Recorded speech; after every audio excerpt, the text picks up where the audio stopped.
क्या इंटरनेट बंद हो सकता है? ये सवाल इसलिए उठ रहा है क्योंकि ईरानी समाचार एजेंसी की रिपोर्ट के मुताबिक ईरान के रेवोल्यूशनरी गार्ड ने एक चेतावनी दी है। इसमें कहा गया है कि स्ट्रेट ऑफ हॉर्मुज से गुजरने वाली अंडरसी डेटा केबल यानी कि समुद्र के नीचे बिछी केबल को बहुत ही आसानी से नुकसान पहुंचाया जा सकता है, गलती से या कोई जानबूझकर भी इसे काट सकता है।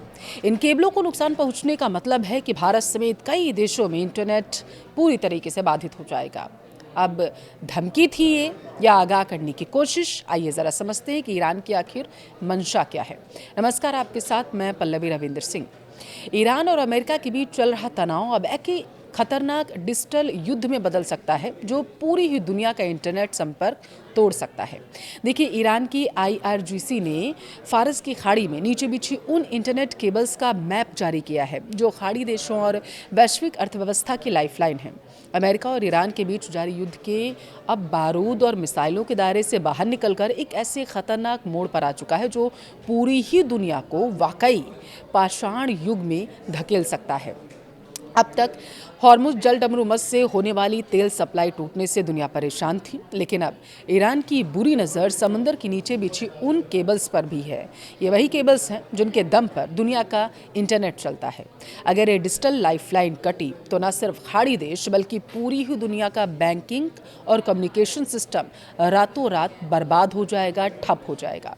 ईरान की रेवोल्यूशनरी गार्ड से जुड़ी न्यूज एजेंसी यानी कि तस्नीम ने हाल ही में एक ऐसी रिपोर्ट जारी की जिसने दुनिया भर के साइबर और सुरक्षा विशेषज्ञों की नींद को उड़ा कर रख दिया।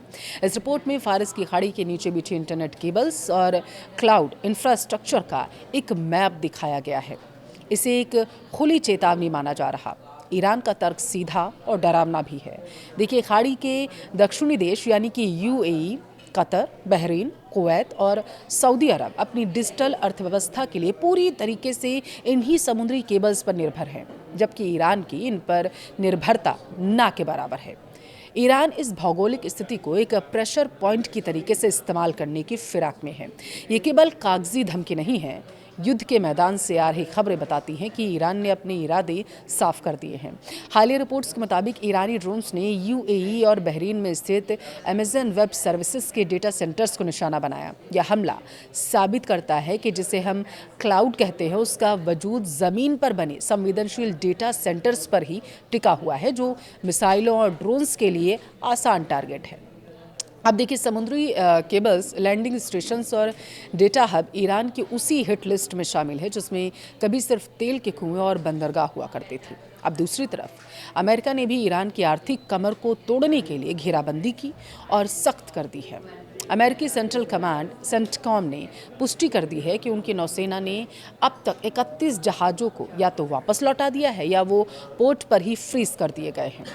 राष्ट्रपति डोनाल्ड ट्रंप ने कड़े लहजे में कहा है कि जब तक तेहरान की तरफ से कोई ठोस शांति प्रस्ताव नहीं आता और चर्चा किसी नतीजे पर नहीं पहुंचती, तब तक हमारी समुद्री नाकेबंदी जारी रहेगी। ट्रंप प्रशासन ने साफ कर दिया है कि सीज़फायर के बावजूद वे अपनी पकड़ ढीली नहीं करेंगे। अगर केबल्स कट गई तो क्या होगा, अब आप वो समझिए। अगर ईरान ने इन अंडरसी केबल्स को काट दिया तो दुनिया एक ऐसी आपदा देखेगी जिसके लिए वह तैयार ही नहीं है। पहला, बैंकिंग का ब्लैकआउट, इंटरनेशनल ट्रांजैक्शन और स्टॉक मार्केट्स पल भर में रुक जाएंगे।